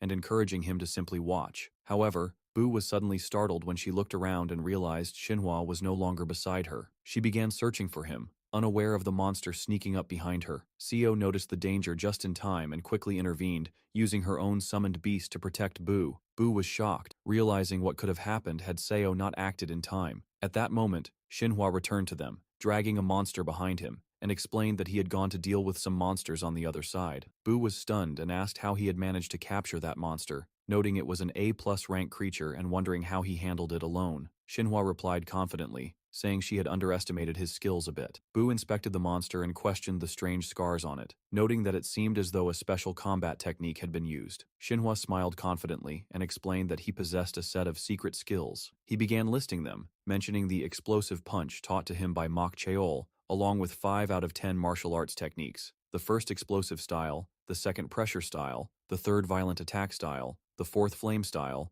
and the fifth lightning style. SEO commented that they had underestimated his abilities and urged him to show them what he was truly capable of. Shinhwa saw the approaching monsters and agreed, saying it was time for him to demonstrate his real power. He rushed toward the swarm of monsters, carefully channeling energy into his body while being mindful of conserving it. Using a small amount of energy, he transformed his left arm into a sharp blade, attacking the monster's weak points, particularly the soft areas between the head and the armor plating. Shinhwa utilized the first explosive style, successfully defeating one of the monsters, though it consumed nearly 70% of his magical energy. This enraged the monsters, which charged at him with violent aggression. Shinhwa targeted the monster's abdomen, where it was unprotected by armor, and used the third explosive style to take it down. Soon after, the enhanced armored beast, ranked S, appeared and prepared to attack Shinhwa. Boo and Tae-hoo were shocked by the appearance of the creature, noting that it was on an entirely different level from the previous monsters. However, Shinhwa managed to block the monster's attack before it could reach him. He used his enhanced abilities to push the beast back temporarily, delivering a blow powerful enough to send the monster flying a considerable distance, with only 50% of his magical energy remaining.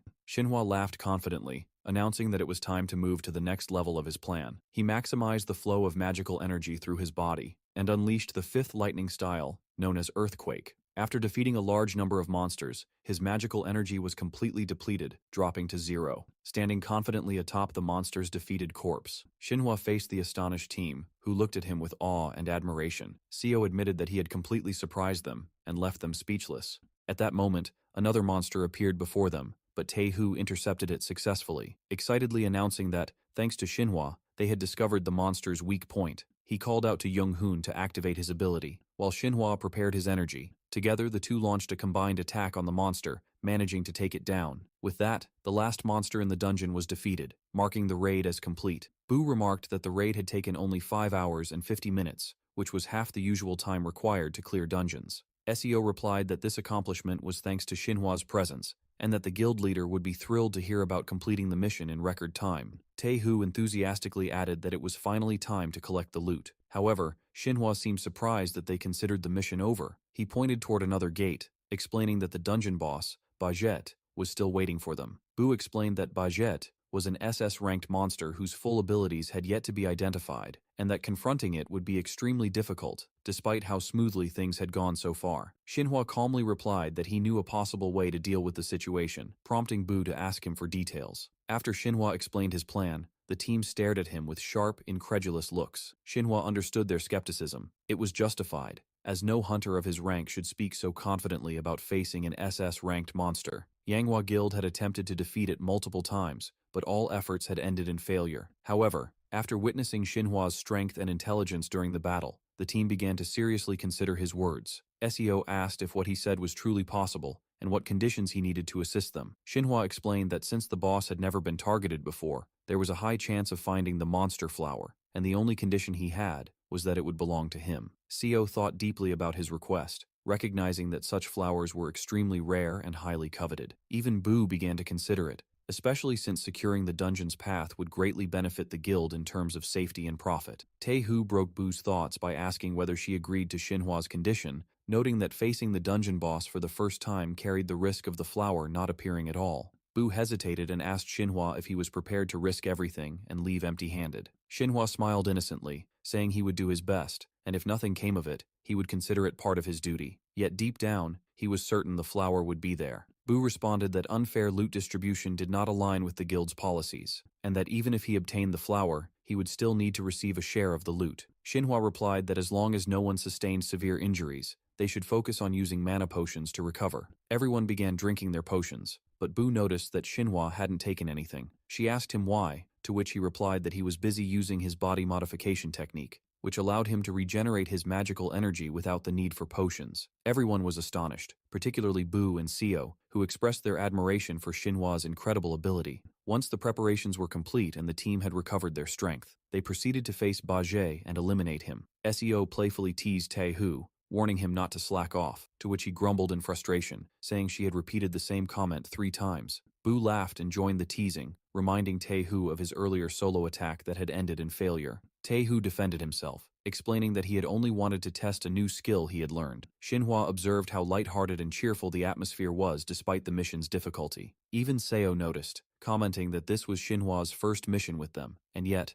despite his critical role, his expression showed no signs of tension or anxiety. She wondered silently what Xinhua was hiding behind this calm demeanor. After the light-hearted conversation, the team finally reached Bajie's lair. Even before they saw him, they felt the weight of his intimidating aura. Their expressions turned serious, recognizing that the guild had failed multiple times to defeat him. Bajie possessed immense destructive power that exceeded the limits of defensive enhancement suits, which had become essential gear for all awakened hunters. The problem lay with monsters that surpassed the equipment's capabilities, as a single strike from Bajie could cause instant death. Thus, the only way to approach the fight was to avoid taking any direct hits. Xinhua engaged in a fierce and intense battle against Bajie, while the Yanghua guild team observed cautiously. The monster's attacks were neither slow nor weak, yet Xinhua dodged them with incredible agility. The team recalled Xinhua's earlier strategy, which highlighted both the advantage and risk of Bajie's wide-area strikes, requiring attackers to diversify their offensive approaches. Acting on this,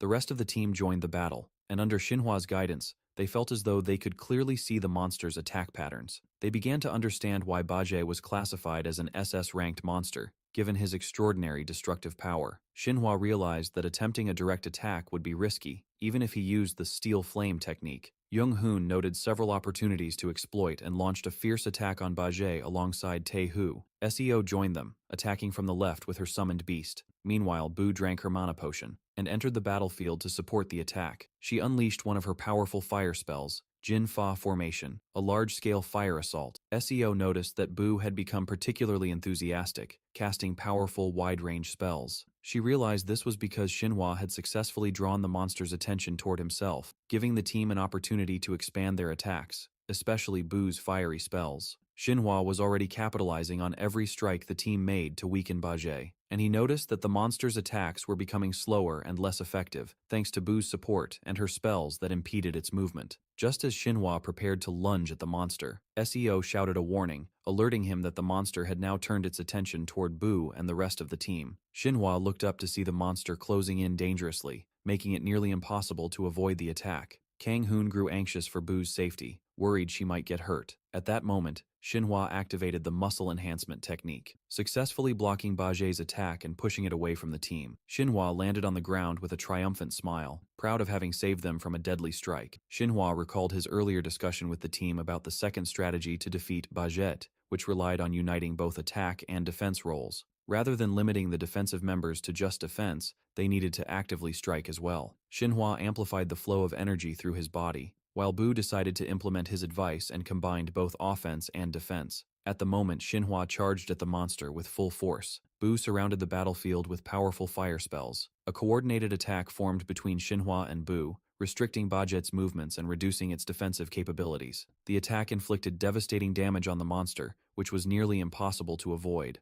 The rest of the team stood in awe, unable to believe the success of the attack. Indeed, Xinhua obtained the Dimensional Flower, a rare and high-level bloom. Xinhua consumed the flower and noted that it tasted like lemon. The flower was known as the Transcendence Flower, enhancing computational abilities and improving focus on target-related information. Xinhua was suddenly struck by a headache, a clear sign that the flower's effects had begun. Bu noticed Xinhua holding his head in pain and asked if he was okay. He replied that he was experiencing a slight headache, but then was surprised when the flower's ability activated, revealing precise details about Bu, from her height and weight to various other specifics. Embarrassed, he apologized, explaining that he hadn't intended to learn all that information. Bu, confused by his words, simply kept her puzzled expression. Nonetheless, Xinhua felt happy, knowing he was now one step closer to his goal of early retirement. After the raid ended, news reached President Tay that the team had entered the dungeon boss's chamber. The president grew anxious and tense, particularly since he hadn't been informed of their plan to face the boss.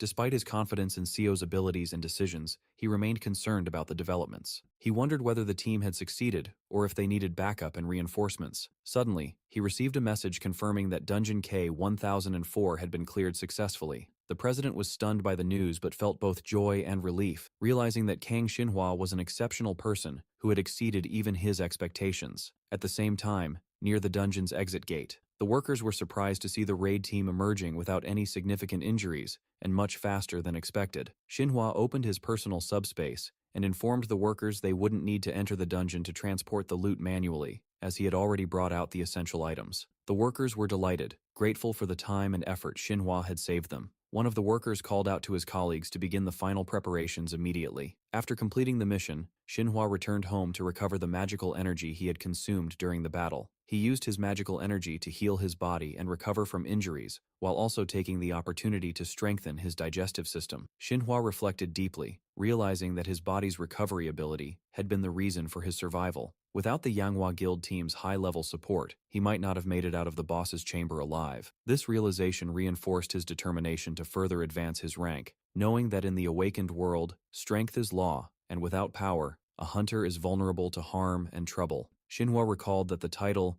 the Unrivaled Hunter, was only given to those with the highest magical energy. He felt fatigued, and his stomach began to cramp due to the intense effort he had exerted. Realizing he had taken significant risks with his body modifications this time, the modification was successful, and Xinhua advanced to the D+ rank. He was confident that with the next body adjustment, he would reach rank C. Eager to test his new digestive ability, Xinhua picked up a piece of scrap iron lying on the ground. He ate it boldly to see the effect of the modification, and found that the process was smooth and problem-free. Moving to the next step, he tested the impact of the body modification on his abilities. His right arm was supposed to transform into stainless steel for 30 seconds every 5 minutes. Sure enough, Xinhua successfully executed the transformation. Observing that his arm had turned into a sharp stainless steel blade, to test another ability, Xinhua ate a piece of medillo meat, a material that increased skin defense by 10% for 30 seconds every 10 minutes. Xinhua noted that these abilities would be incredibly beneficial in the future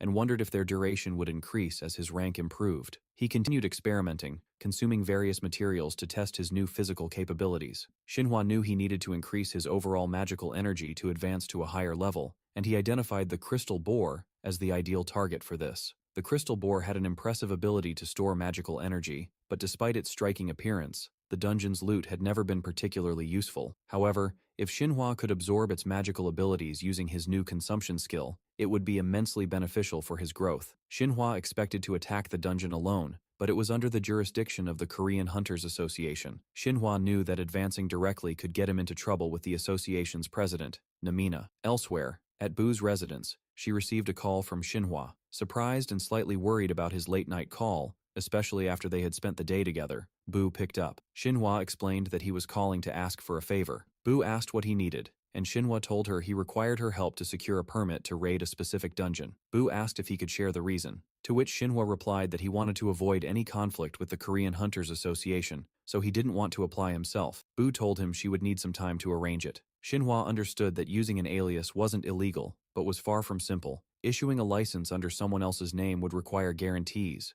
something difficult for a rookie hunter like her. Feeling exhausted, Xinhua decided to get some sleep in preparation for the next day. As Xinhua drifted into a deep sleep, the door to his room slowly creaked open. A suspicious figure dangled from the ceiling, muttering that he had finally found his target. The intruder was Park Sang-hyun, an A-rank awakened hunter. Park quietly surveyed the area, trying to sense any movement inside the house, but he noticed a shadow behind the curtain, convinced that Xinhua had sensed his presence and was ready to counterattack. Park believed he had the advantage, as he could clearly detect Xinhua's energy, allowing him to launch a surprise attack. Park drew a sharp dagger from his pouch and pulled back the curtain, only to find no one there. He stepped further into the room, sensing magical energy, and struck toward the source. To his shock, the source was nothing more than a coat hanger and a magic orb. As Park struggled to process the situation, Xinhua launched a sudden, electrifying attack using his enhanced abilities, knocking Park to the ground with a powerful blow. Xinhua stood calmly over him, fiddling with his camouflage bracelet,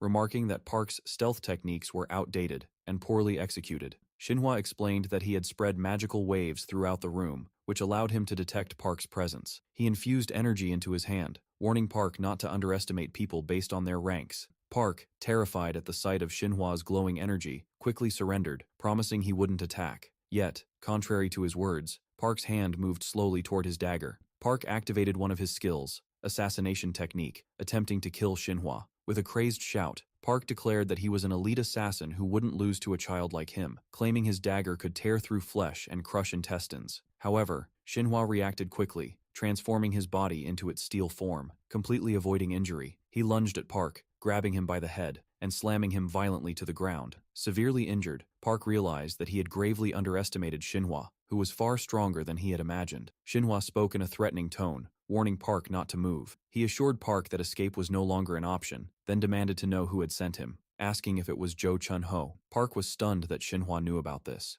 Zhou Chunho was the leader of the Black Cross Guild, a highly dangerous man with a bounty of 500 million won issued by the Korean Hunters Association. Xinhua stated sharply that Park didn't even seem like a member of the Black Cross Guild, but just someone given a minor task. Park initially remained silent, but Xinhua's patience wore thin. Threatening to deal harsher blows, Xinhua forced Park to speak. Finally, Park revealed the existence of the Black Forest, a dark information network established by an alliance known as the Triad of Evil. This alliance consisted of 3 major guilds: the Black Society Guild, the Trio Guild, and the 5 Stars Guild. Listening carefully, Xinhua abruptly ordered Park to call Zhou Chunho. Once the call connected, Zhou Chun asked if Park had captured Xinhua. Without warning, Xinhua snatched the phone, addressing Zhou Chun in a mocking tone. "Who do you think you are, thinking you can capture me?" Xinhua continued to provoke him, taunting that it would be better to face him directly instead of hiding behind others. Zhou Chun tried to maintain his composure, ordering Xinhua in a sinister tone to hand over the antidote that could save Jiang Xiang.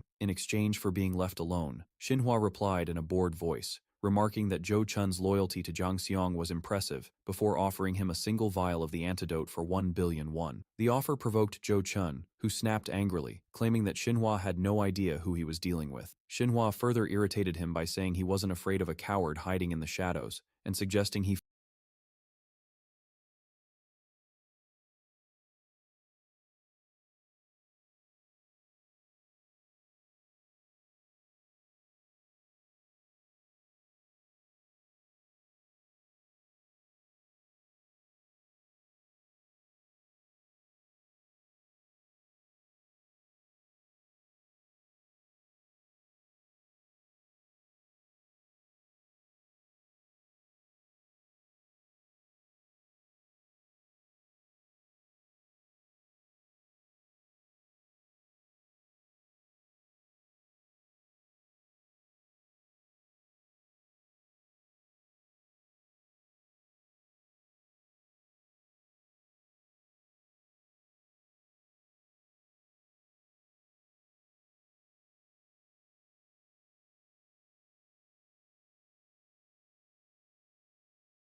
black cross, saying that Zhou Chun wasn't worth any more of his time. At that moment, Xinhua heard the faint sound of movement and turned to see Park trying to sneak out of the room. Once Park noticed that Xinhua had spotted him, he froze in fear, overwhelmed by the thought of what this lunatic might do to him. In the world of the awakened, news spread incredibly quickly. Bu called Xinhua anxiously, asking if he was okay or if he had been hurt, as she had heard rumors about an assassin breaking into his home to kill him. She admitted she had been terrified that he might have been injured without her knowing. Xinhua tried to calm her down, teasing her by saying her voice sounded like a wounded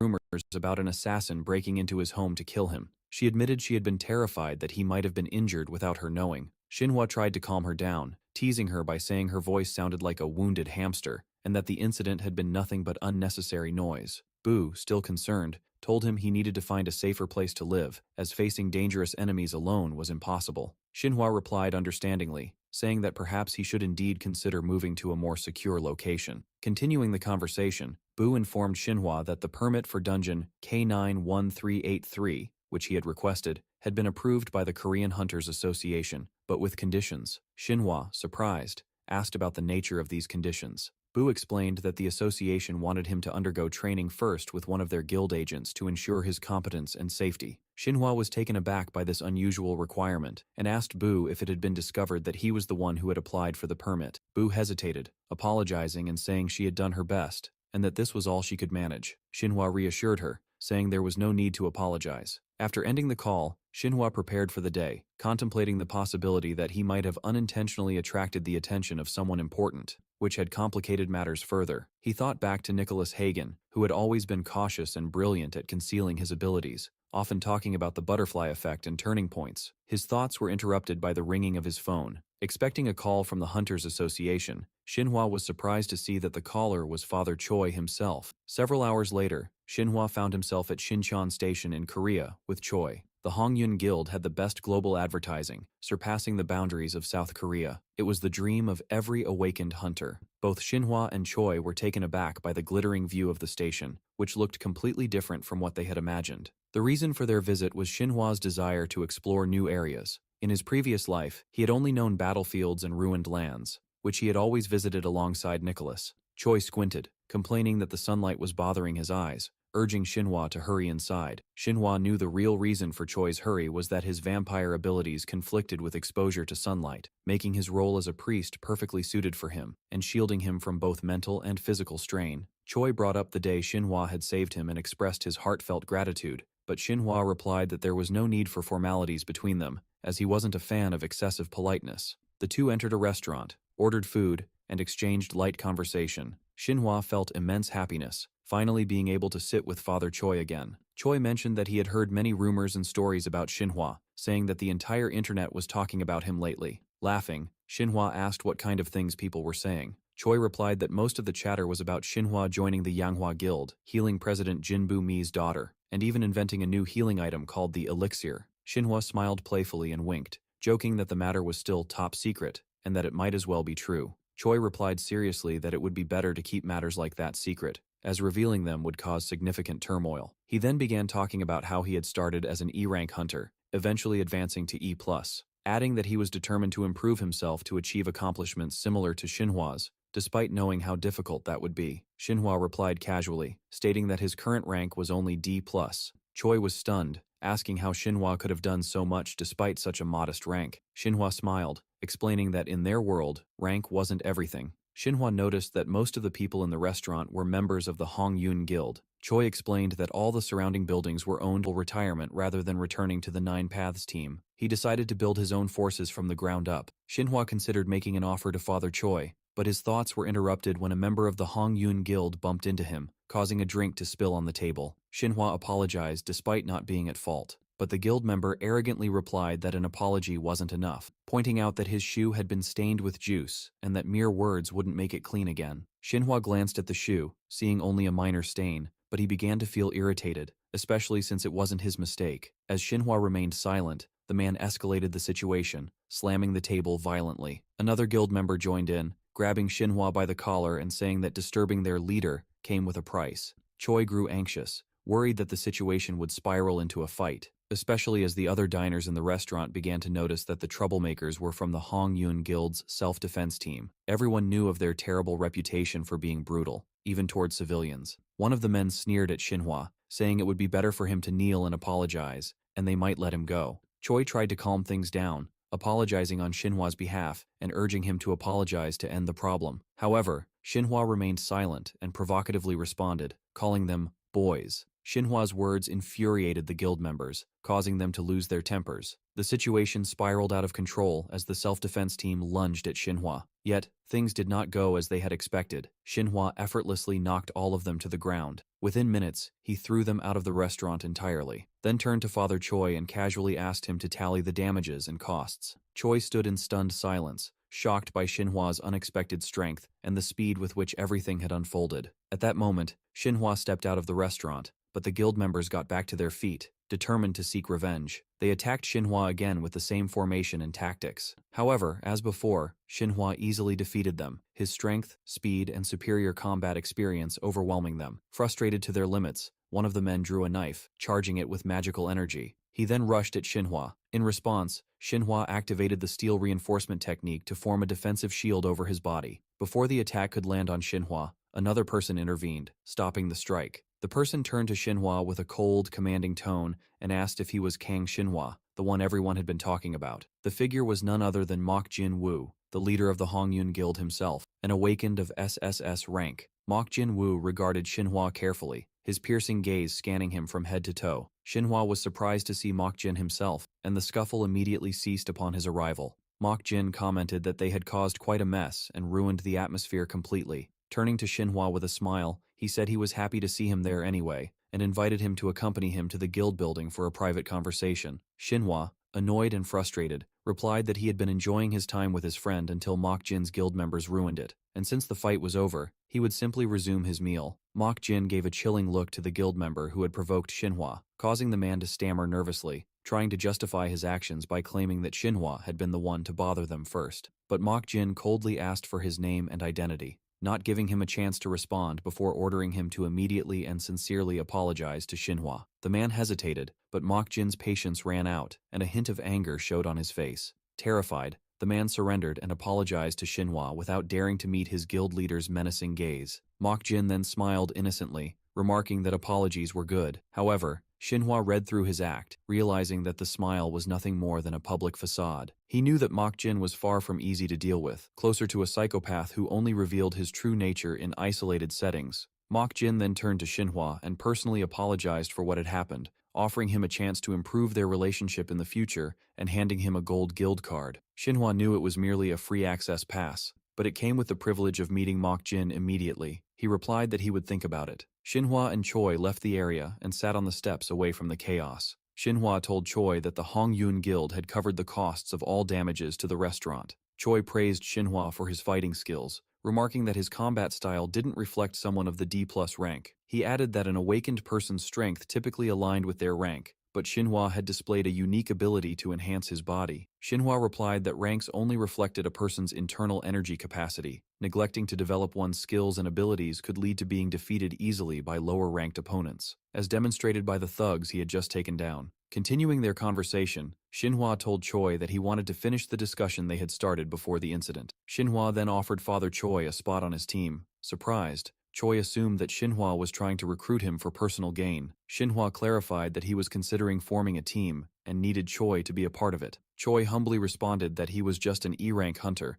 and lacked the talent and ability Xinhua possessed. Xinhua understood that Choi's physique was unique and that his true talent had yet to shine due to his low confidence. Deciding to help him, Xinhua hinted at Choi's hidden potential, suggesting a simple method to overcome his current developmental barrier. Choi was delighted by the suggestion and eagerly asked Xinhua for details. Xinhua explained that Choi should focus on maintaining his magical energy cycle continuously rather than increasing it all at once. Choi was surprised and asked how Xinhua had known about that, explaining that his limited magical energy had forced him to do so out of desperation. Xinhua recalled that, in his previous life, Choi had faced the same problem, but eventually became one of the rarest awakened hunters. Xinhua believed that having Choi on his team would be a great asset, as he was meticulous and detail-oriented. He advised Choi to train using this method for a week, reminding him not to overstrain himself when his magical energy was depleted and to rest until fully recovered. Shinhwa assured him that the method would work as long as he continued practicing. At the Korean Hunters Association headquarters, a massive organization responsible for regulating awakened hunters and apprehending criminals,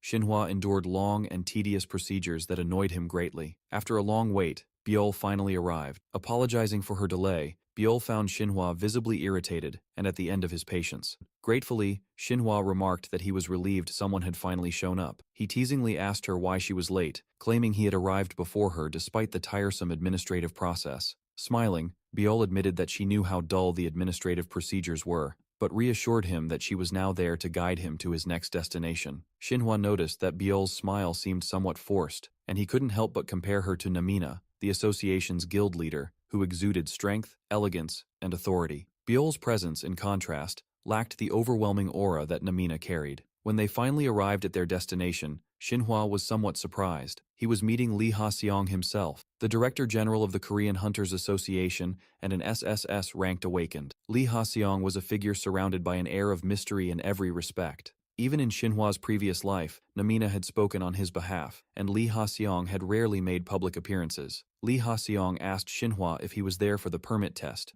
to which Shinhwa replied affirmatively. Smirking, Lee Ha-seong sarcastically commented that the administrative process must have annoyed him greatly, admitting that there were many complaints about how convoluted the association's procedures were. Shinhwa politely replied that such complexity was understandable, especially when dealing with dungeon raids authorized by the state. Lee Ha-seong smiled approvingly, thanking Shinhwa for his positive outlook. At that moment, Shinhwa felt a sharp pain and a strong headache, realizing that Ha-seong was using a mental control skill to try to read his thoughts. Shinhwa knew that Ha-seong's abilities allowed him to scan thoughts, read his opponent's abilities, and even pinpoint their weaknesses. However, Shinhwa couldn't understand the purpose of this covert scan. Despite his irritation at the intrusion, he constructed a thick magical barrier around his mind to protect himself from manipulation. Ha-seong, realizing Shinhwa's ability to defend himself, asked him casually if the weather was cold today. Shinhwa replied calmly, agreeing that it was indeed cold. Biol, watching their exchange with a puzzled expression, couldn't understand why they were suddenly talking about the weather. Ha-seong then turned his attention to Biol, commenting that she seemed to be having a difficult time lately. He then faced Shinhwa again, thanking him for his hard work, and expressing that he had been pleased to meet him today. Shinhwa responded with a formal smile while maintaining his magical mental defense. After Shinhwa left, Director Ha-seong went to meet with Namina, who asked for his thoughts on Kang Shinhwa. The director replied that Shinhwa was